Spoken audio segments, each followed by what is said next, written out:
एक और गाना आपका बड़ा पसंद है मुझे, कौन तुझे यूं प्यार करेगा।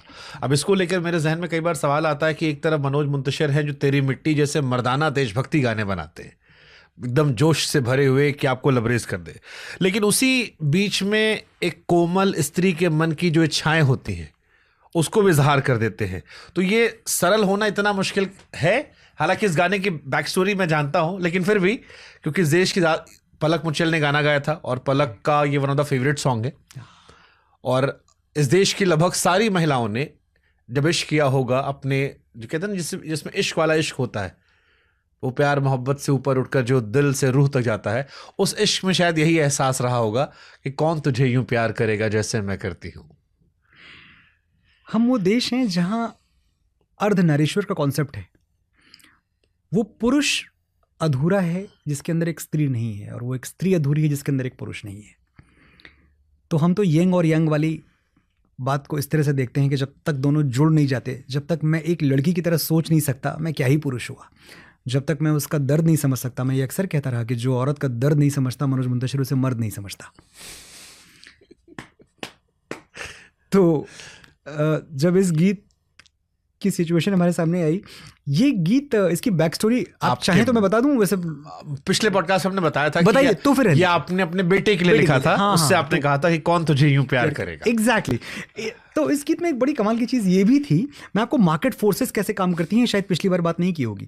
ये वो ज़माना था जब अरिजीत सिंह के नाम की ऐसी आंधी चलती थी कि अब जब भी कुछ ऐसा इनकलाब टाइप आता है, अरिजीत सिंह एक इनकलाब की तरह आए थे फिल्म इंडस्ट्री में, और इससे अच्छी आवाज़ हमने बहुत ज़माने से सुनी नहीं थी जो इतना इमोशंस को कैरी करता हो। तो उसका नुकसान ये हुआ, जैसे मैंने आपको बताया कि तेरी मिट्टी का मुझे नुकसान हुआ, वैसे इसका नुकसान ये हुआ कि बहुत सारे और टैलेंटेड गाने वाले कहीं उस आंधी तूफान में बह गए।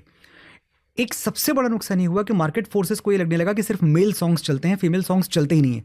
Female songs do not do like 100 million 200 million पे नहीं पहुंचते यार, कुछ तो गड़बड़ है, नहीं पहुंचते हैं।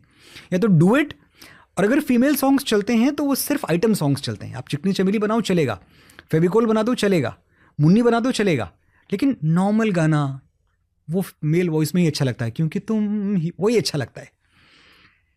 ऐसे दौर में जब ये गाने की सिचुएशन आई तो ओरिजिनली हमने भी इसको मेल ही सोचा था। अरिजीत सिंह क्या आपने सोचा होगा पक्का? हमने सोचा था अरिजीत सिंह से गवाएंगे, और ये गाना मैंने लिखा। नीरज पांडे जी ने जब ये गाना सुना तो उनको ये लगा कि जो कैरेक्टर है थाला फॉर ए रीजन, तो धोनी साहब के कैरेक्टर में इतना अपफ्रंट होना नहीं है कि वो किसी लड़की को ऐसे आगे जाके बोलेंगे हीरो की तरह, बाहें फैला के शाहरुख खान की तरह कि कौन तुझे यूं प्यार करेगा जैसे मैं करता हूँ। तो नीरज जी एक पसोपेश में आ गए कि यार ये चरित्र के साथ गाना नहीं जाता है, लेकिन लाइन बड़ी अच्छी है, तो क्या करें। तो इस ऊहापोह से हम निकले कैसे कि एक काम करते हैं, महेंद्र सिंह धोनी अपनी गर्लफ्रेंड के लिए नहीं गा सकते, लेकिन गर्लफ्रेंड महेंद्र सिंह धोनी के लिए तो गा सकती है। तो गाने का जेंडर बदल दो, कौन तुझे यूं प्यार करेगा जैसे मैं करता हूं, नहीं कौन तुझे यूं प्यार करेगा जैसे मैं करती हूं। सो लेट द, जो दिशा पाटनी का कैरेक्टर है वो गाए। तो नीरज जी ने इसका तोड़ तो ढूंढ लिया, लेकिन अब दूसरा, क्योंकि वो इतनी बड़ी पिक्चर थी, उसमें सारी मार्केट फोर्सेस की नज़र थी, हर तरफ से ये फीडबैक आने लगा यार फीमेल गाना नहीं, फीमेल गाना can't be the driving song of the film, नहीं हो सकता फीमेल गाना नहीं, ये सब आने लगा। लेकिन नीरज पांडे बीइंग नीरज पांडे, वो एक बार उन्होंने तय कर लिया तो तय कर लिया, पत्थर की लकीर है, वो हिले ही नहीं उससे। और जब कौन गाएगा ये सवाल आया तो शायद प्रेम रतन धन पायो आ चुका था उस वक्त। पलक का गाना बहुत पसंद था हम सबको, आशिकी के गाने हमने पलक के सुने थे, तो पलक तब भी फेवरेट थी, आज भी फेवरेट हैं। यूनानिमसली डिसाइड हुआ कि ये पलक गाएंगी। क्या खूबसूरत गाया, वन शॉट पलक ने गाया है। और अमाल मलिक की ऐसी कंपोजिशन, मैं ये समझता हूँ कि अगर मुझे इन 3 डिपार्टमेंट्स में से किसी एक को ही ऑनर करना हो तो मैं सारी ट्रॉफीज अमाल के नाम लिख दूंगा।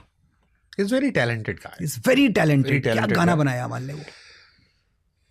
आई विश थोड़ा और फोकस, थोड़ा डिसिप्लिन हो जाए तो he can create more magic. I mean I am अमाल फैन। उन्होंने जो गाने बनाए हैं, जितने भी गाने बनाए हैं, वो प्रीतम वाली लेगेसी से जो उन्होंने सीखा उस दौर में, प्रीतम, मिथुन, जीत गांगुली, और फिर वहां से एक नए सिरे से म्यूजिक दिया, सारे गाने कमाल के, और स्पेशली रोमांटिक गाने अमाल मलिक के बहुत कमाल के, सॉफ्ट गाने, जिसे सॉफ्ट गाने हम कहते हैं। एग्जैक्टली, वो पूरा एल्बम अमाल मलिक का था। आप अगर आप देखें तो उसमें कोई भी गाना ऐसा नहीं है। बेसब्रियां, क्या खूबसूरत खूबसूरत गाने, बेसब्रियां, जब तक तेरी आंख में बूंद बूंद में जल, क्या खूबसूरत गाना है। तो अमाल बहुत टैलेंटेड है। अमाल का एक ही प्रॉब्लम है, जो कि नहीं, जो इस दौर का प्रॉब्लम है, वो इस दौर में इशू बन चुका है, वरना शायद यही चीज़ कुछ बरस पहले होती तो अमाल की ताकत होती। अमाल कॉल्स अ स्पेड। अमाल कुछ भी बोलने से परहेज नहीं करते। उनको कोई चीज़ दुखी, उनको कोई चीज़ गलत लगी तो वो इस बात की परवाह नहीं करते कि पॉलिटिकली ये बात करेक्ट है कि नहीं, मुझे कहनी चाहिए कि नहीं।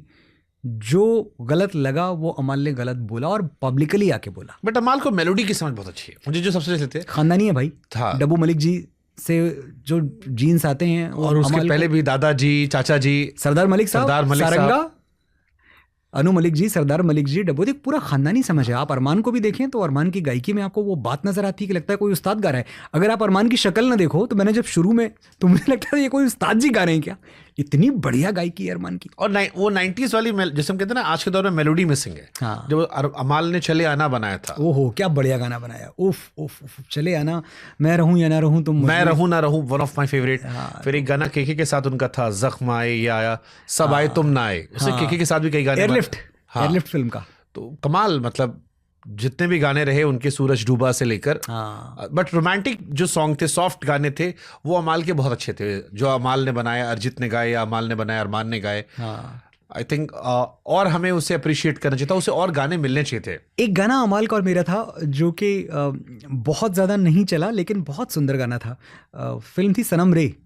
सनम रे आपको फिल्म याद है? हाँ, अरे बहुत अच्छे से। हुआ है आज पहली बार? नहीं, वो नहीं। एक अमाल, उसमें अमाल के मेरे शायद कई गाने थे। मिथुन का भी मेरा एक गाना, सनम रे मिथुन का था। सनम रे मिथुन का था। मुझे एक गाना अमाल का था मेरा, क्या तुझे अब ये दिल बताए, क्या तुझे अब ये दिल बताए, कितना तुझ पे मुझे प्यार आए, आंसुओं से मैं लिख दूं तुझको, मेरे सिवा कोई पढ़ ही ना पाए, क्या तुझे अब ये दिल बताए। Beautiful. So one of those songs जो अमाल और मैं, हम बहुत खुश होकर हमने गाना बनाया। कुछ गाने नहीं चलते, but I think M S Dhoni एक पीक था उस दौर में, जो अभी भी आप एम एस धोनी के सारे गाने प्ले कर लो, सो आपको सॉन्ग चेंज करने की जरूरत नहीं पड़ेगी। मैं स्पॉटिफाई देखता हूँ और मुझे इस बात की हैरानी होती है कि स्पॉटिफाई में मेरे टॉप 50 गानों में, टॉप 10 में अगर आप देखें तो एम एस धोनी के 3 गाने दिखते हैं, फ्लैश होते हैं आज भी। जबकि मैंने तब से अब तक क्या क्या कर दिया, कितना कौन तुझे, जब तक, बेसब्रियां, कौन तुझे, जब तक, और एक गाना उसमें अरिजीत सिंह का था, फिर कभी। हाँ, अरे क्या खूबसूरत। तो ये तीनों गाने मेरे आज भी टॉप 10 में। बहुत खूबसूरत गाना है। हाँ,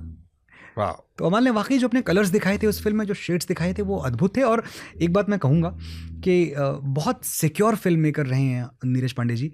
वो हमेशा उनकी फिल्में जो रही हैं वो पेट्रियोटिज्म, थ्रिलर जॉनर, एस्पेनॉज जॉनर, उस तरफ रही हैं। लेकिन जो उनकी समझ मेलोडी की रही है वो इतनी यूनिक रही है कि हम सबसे उन्होंने ऐसे गाने बनवाए।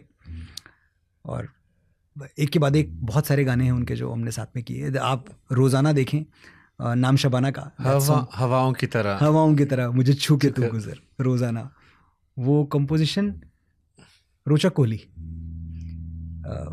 बहुत अच्छे गाने नीरज जी ने बनवाए हम सबसे। नाइस। फिर भी तुमको चाहूंगा, आज के हुकअप सिचुएशनशिप के दौर में ये एहसास जिंदा है? आपको लगता है कि मैं फिर भी तुमको चाहूंगा? क्योंकि ये गाना मेरे दिल के बड़े करीब है, मेरी पर्सनल लाइफ के बड़े करीब है। मैंने बड़ा जिया है इस गाने को। मैंने मिथुन से कहा भी था कि मिथुन मुझे इसलिए पसंद है क्योंकि उनके गानों पर इश्क किया भी है और अलगाव भी दिखा है। तुम ही हो से लेकर फिर भी तुमको चाहूंगा तक की कहानी जिंदगी की भी रही है। बट आज के दौर में जब हम कहते हैं हुकअप कल्चर इतना हो गया है, मल्टीपल शिप्स आ गई हैं, फर्स्ट टाइम देखा लव हो गया, सेकेंड टाइम में सब हो गया, थर्ड टाइम में तू झूठी में मक्कार, नहीं वो ये बचा है अभी। प्यार का दूसरा तो कोई बैरोमीटर ही नहीं है। सिचुएशनशिप, वन नाइट स्टैंड, आप दुनिया में कुछ भी कर लें, लेकिन प्यार आपके कंट्रोल की चीज नहीं है। पहले तो ये समझ लीजिए। अगर आप सिचुएशनशिप में हैं और आप सिचुएशन बदल सकते हैं, आज ये कल वो परसों वो, तो आप प्यार नहीं कर रहे हो, आप कुछ और कर रहे हो, वो भी ठीक है, उस पर हम कोई कमेंट नहीं करना चाहते। लेकिन अगर आपके इख्तियार में है तो मोहब्बत नहीं है। चलो राइटिंग में बचा ये इतना सरल कि मैं फिर भी तुमको चाहूंगा। हाँ, मैंने तो नहीं सुने ऐसे गाने बहुत जमाने से, ऐसी सिचुएशंस नहीं आ रही हैं फिल्मों में, वरना मैंने ही लिखे होते। कल शायद ये आलम ना रहे, कुछ ऐसा हो तुम ना रहो, कुछ ऐसा हो हम ना रहें। वाह। पल भर जो तुम्हें ना सोचूं तो धड़कनें तरसने लगती हैं, तुम्हें देख लूं तो नम आंखें भी हौले से हंसने लगती हैं। दिल से दिल का ये मेल सनम, मुमकिन है कभी हो जाए कम, कुछ तुम मेरे जैसी न रहो, कुछ मैं न रहूं तुम सा जानम। हालात बिगड़ भी जाएं अगर, हम दोनों बिछड़ भी जाएं अगर, यादों के चांद शिकारे पर मैं तुमसे मिलने आऊँगा, मैं फिर भी तुमको चाहूँगा। मुझे लगता है हम फिल्मों में उतनी गहरी मोहब्बत एक्सप्लोर नहीं कर रहे हैं, अगर करेंगे तो ऐसे गाने फिर से लिखे जाएंगे। क्या जमाने मोहब्बत कमजोर पड़ गई, इस चीज का असर फिल्मों में भी दिख रहा है? नहीं, मोहब्बत कभी कमजोर नहीं हो सकती। ये अलग बात है कि आज के दौर ने मान लिया है कस्में वादे प्यार वफा सब बातें हैं, बातों का क्या।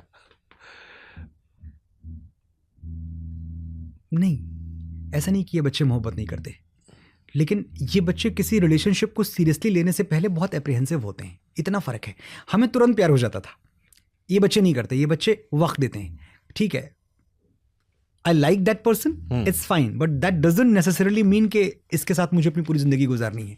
वो कई लेयर्स आ गई हैं अब, लेकिन जब उन लेयर्स को पार करके आप पहुंचेंगे वहां तक, that is the one for me, she is the one for me, he is the one for me, तो आप ऐसी ही मोहब्बत करेंगे जैसे इस गीत में लिखी गई है, मैं फिर भी तुमको चाहूंगा। उस दीवानगी तक आपको, कौन तुझे यूं प्यार करेगा, उस दीवानगी तक आपको पहुंचना होगा, और पहुंचेंगे उस दीवानगी तक। ये अलग बात है कि आप बहुत वक्त लेते हैं, अब 18-20 साल में नहीं पहुंचते, 30-35 में पहुंचते हैं।